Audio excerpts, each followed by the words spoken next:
Main eventing WrestleMania is undoubtedly one of the greatest honors in the industry. However, I think it's fair to say that many times there's a match on the exact same card that steals the show, but it isn't the one that goes on last. And 7 of them are the topic of this episode, because today, Dave knows 7 WrestleMania matches better than the main event. Okay, before we get started, allow me to say that by my definition, there is only one main event, and it's the match that goes on last. But with that being said, for today, I will also not be including any top-tier title matches either, because that would just be too easy. Thus, matches like Eddie Guerrero and Kurt Angle at WrestleMania 20 aren't going to be featured here, because even though it wasn't on last, it still had the WWE title on the line. Also, I want to say that a match on a WrestleMania card being better than its corresponding main event has happened more than 7 times, so don't be upset if one of your matches doesn't make this list, as this is just my own opinion and my own personal choices. But feel free to mention your picks down in the comments, as well as liking this video and giving the channel a subscribe. Now, with all that being said, let's get into the list. Hulk Hogan vs. The Rock, WrestleMania 18. While I am absolutely a stickler for the last match of the night being for the championship, if there was ever one example of a non-title match that should have gone on last, it would be Hulk Hogan vs. The Rock. As far as I'm concerned, this is the biggest marquee match of all time, and I know WWE would really like us to believe that Cena vs. The Rock is on the same level, but it isn't. It isn't even close. Now, this match was not a technical masterpiece by any stretch of the imagination, but nor was it supposed to be. This was just proof that good old-fashioned storytelling and proper hype can make wrestling great, as this epic dream match for the ages was a prime example of why WrestleMania is the showcase of the immortals. Money in the Bank, WrestleMania 21. Okay, I could easily cram this list full of Money in the Bank ladder matches, but in an effort to avoid that, this will be the only one here today. Now, this was a solid part of why I looked forward to WrestleMania for several years, and rightfully so, as I just love the concept of this match. And when I saw this first Money in the Bank, I think it was clear to just about everyone that this was something truly special. Plus, not to mention the idea that whoever wins this contract could very well be in the main event of WrestleMania next year only added to the excitement. But okay, with that being said, why am I choosing this match out of all of them? Why not pick one of the ones that CM Punk came out victorious on? Or how about the one that saw Rob Van Dam walk away with the briefcase? Well, the reason why I'm going with this particular Money in the Bank is because this one is the first one. You only get one first love, so I figure why not go ahead and pick the match that started it all. And also because the main event for this Mania was definitely low-hanging fruit with the total snooze fest that was Batista versus Triple H. And yes, I actually did fall asleep watching that match.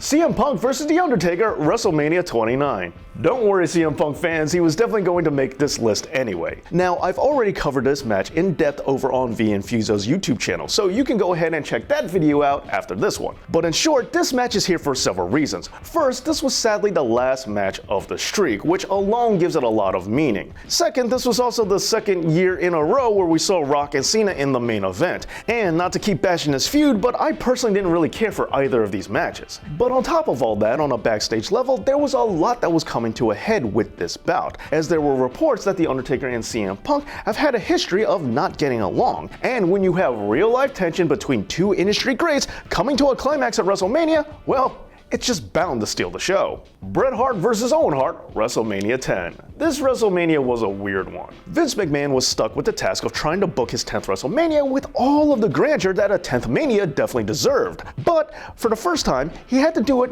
without his hallmark star of Hulk Hogan. So in order to do something special, WrestleMania 10 featured a convoluted series of matches after having 2 winners for the Royal Rumble that year. And remember, this was a time before triple threats. Now, what would happen for the main event is that the title would be decided by Lex Luger facing the champion Yokozuna, and then the winner of that match would face Bret Hart. However, facing a man who already had a match earlier in the night wouldn't be fair now, would it? So Bret too would also have to have another match. And it's that match that will be making the list here today, which was actually the curtain jerker of WrestleMania 10, but it had the exact same caliber of a WrestleMania main event. Not only was it a technical marvel, but it was also part of really great storytelling. It was in the middle of the intense feud between Bret and Owen, where Owen felt that he was living in the shadow of his older brother Bret. However, Owen wound up winning this match on the grandest stage of them all, but only to be outshined yet again by his brother winning the title later on that night. But while that was the last match, it wasn't nearly as good as the first one.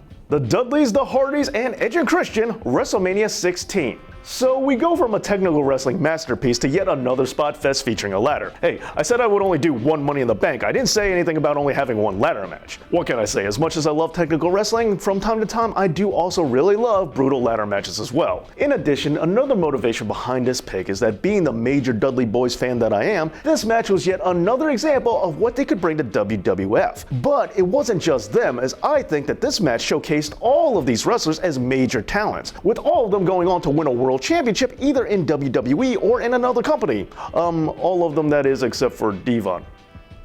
Interesting. Anyway, for all intents and purpose, even though it was called a triangle ladder match, this really was the first TLC match. So just like Money in the Bank, this was a bout that spawned a major concept. But unlike Money in the Bank, I feel that this was the best it's ever been, with no subsequent TLC match ever living up to this one. And furthermore, I would also like to add that this is probably the WrestleMania match that I have rewatched the most, with the notable exception of Stone Cold Steve Austin vs. Bret the Hitman Hart, WrestleMania 13. Yet another vicious entry on this list. Bret vs. Austin will always be remembered for that historic image of Austin bleeding from his face while strapped into the sharpshooter. This was a match that did have a little bit of the ultra violence, but at the same time it also featured great storytelling. That's right, in case you can't tell, I tend to like it when storytelling is combined with something else, be it technical wrestling or extreme wrestling. Now, to further demonstrate how much I love this match, allow me to remind you that this was a major focus of one of the launch videos for this very channel, and this is also well known as one of, and in my opinion, the greatest double turn of all time. And number 1, Ricky Steamboat vs. Randy Savage, WrestleMania 3. And topping the list, no surprise, good old-fashioned technical wrestling always wins out in the end for me. Many people will say that not only is this match better than the main event, but there are also those who consider this to be one of the very greatest matches of all time. And even though Hulk Hogan vs. Andre the Giant was an epic showdown and a pivotal match for the company, it doesn't have a lot of replay value if you ask me, as I don't really think it holds up, especially when you compare it to this match. And another amazing aspect of this absolute clinic